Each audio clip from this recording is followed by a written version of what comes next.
Namaskar. Welcome to my channel Ahar Vichar. I am Dr. Mrs. Kesri. I started speaking about the gut health. Nowadays, we are using non-stick cookwares often, frequently, and most of us are using it.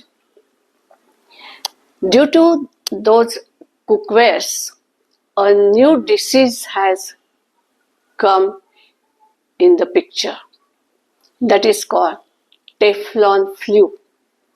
It's a variety of gastroenteritis due to misuse of these non-stick cookwares.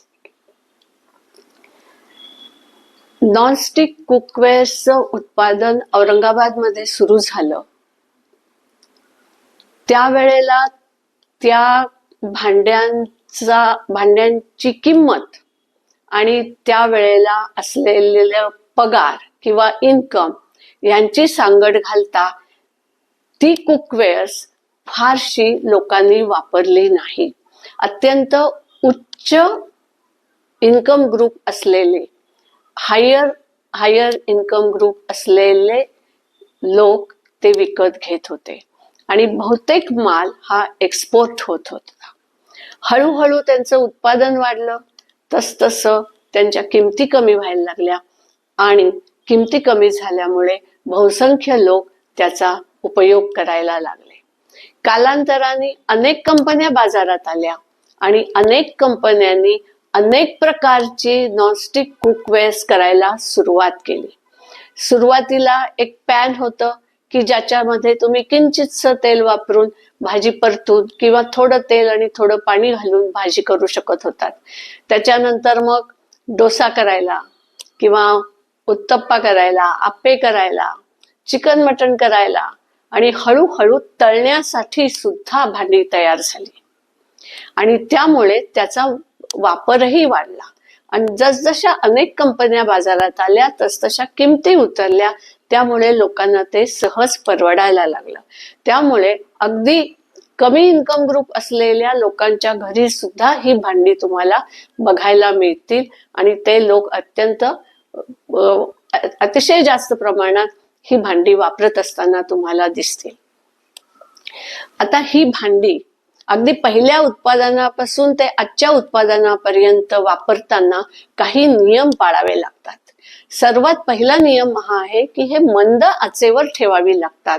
ह्याला जास्त आच चालत नाही, कारण जर आच वाढवली तर ह्याचा जो केमिकलचा लेप दिलेला आहे ज्याला आपण नॉनस्टिक लेअर म्हणतो ती वितळायला सुरुवात होते आणि हळूहळू ते केमिकल आपल्या अन्नामध्ये येतं आणि ते केमिकल आपल्या पोटात जातं.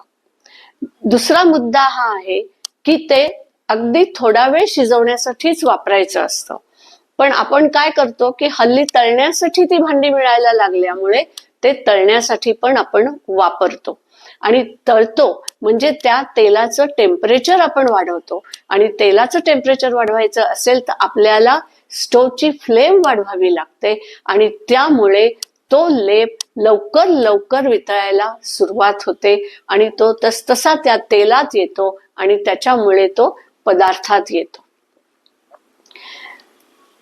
ही भांडी वापरताना ह्याच्यात शिजवून ती लगेच काढून ठेवायची असतात.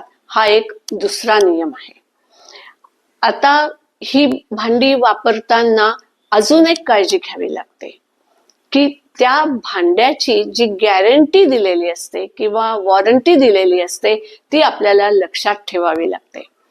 काही कंपन्या ह्या टेफ्लॉनचा म्हणजे या केमिकलचा व्यवस्थित लेप देतात आणि तो चांगला जाड असतो आणि हीट रेझिस्टन्स असतो. त्याची गॅरंटी ही जास्त असते.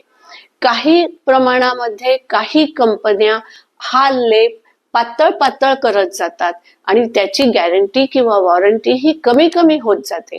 म्हणजे जर व्यवस्थितरित्या जास्त लेप दिलेला म्हणजे थर त्याचे जास्त आहे, त्याची जाडी जास्त आहे असे जर असतील तर त्यांची 5 वर्षाची गॅरंटी असते आणि इतर ह्यांची 1 वर्षाची, 2 वर्षाची, 3 वर्षाची अशी गॅरंटी असते.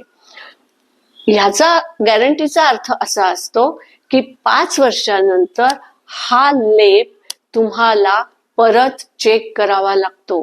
ह्याचा अर्थ हा लेप निर्लेप म्हणून किंवा नॉनस्टिक म्हणून काम करू शकणार नाही. ह्याचाच अर्थ त्या कालावधीनंतर ते भांड वापरणं बंद करायला पाहिजे. जर आपण तसं केलं नाही तर तो लेप अन्नात, जरी तुम्ही मंद आचेवर शिजवलं, थोडा वेळच शिजवलं, तरीही तो लेप वितळायला लागतो आणि तो अन्नात शिरू शकतो.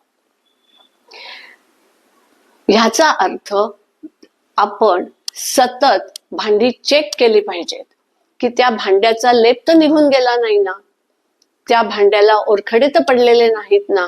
कारण त्याला जर ओरखडे पडलेत तर ह्याचा अर्थ तिथला लेप निघालाय आणि तो अन्नात गेलेला आहे, किंवा खूप मोठा भाग त्याचा निघून गेलेला आहे आणि आतलं पांढरं दिसायला लागलेलं आहे.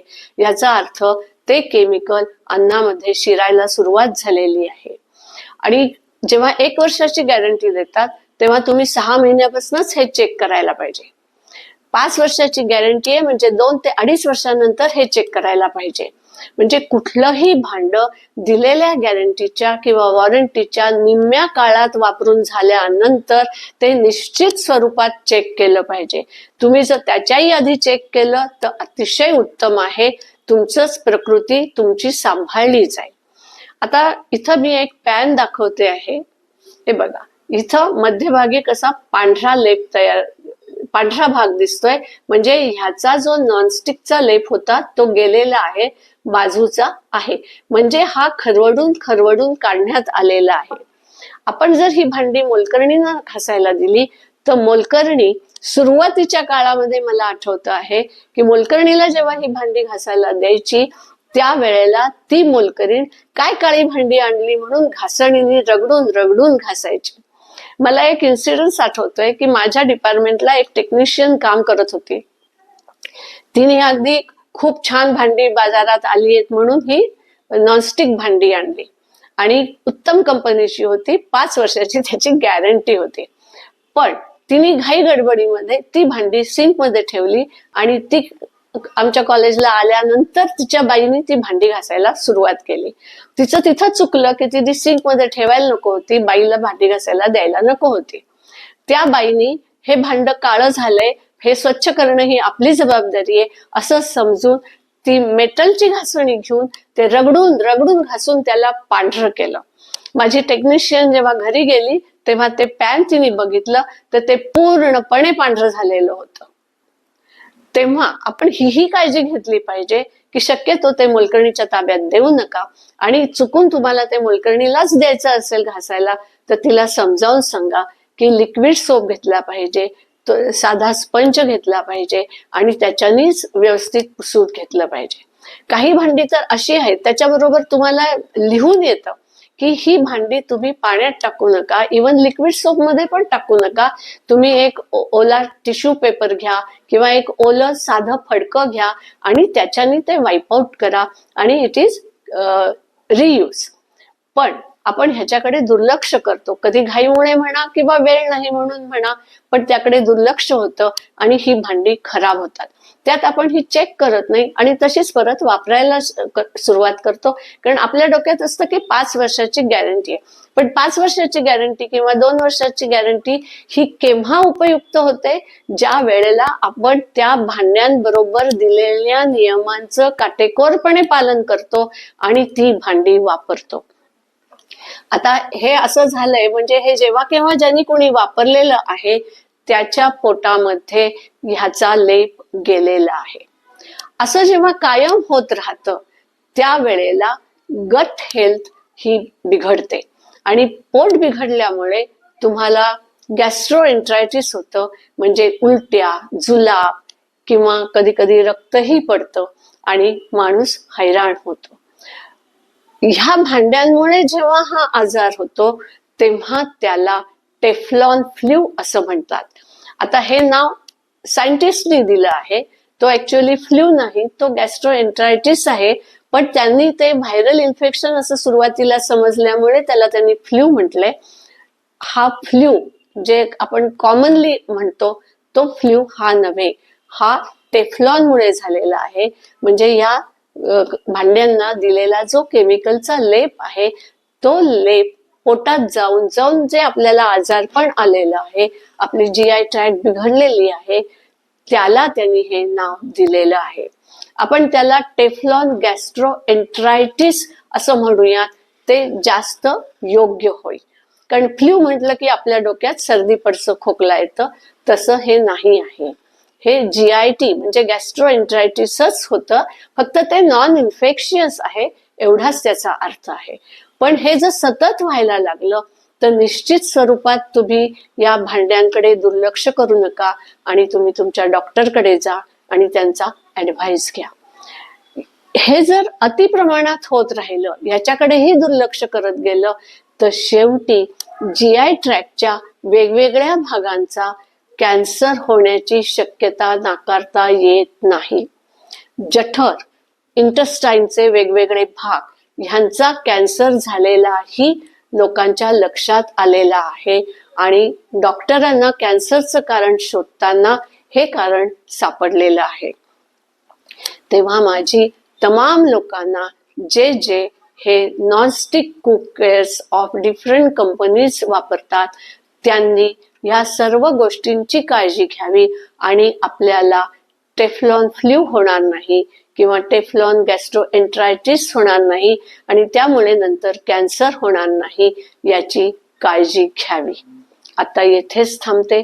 आवडलं असल्यास लाईक करा, शेअर करा, सबस्क्राईब करा, बेल आयकॉनवर क्लिक करा. हा एपिसोड ऐकून घेतल्याबद्दल धन्यवाद. परत भेटूयात पुढच्या एपिसोडमध्ये. Thank you once again.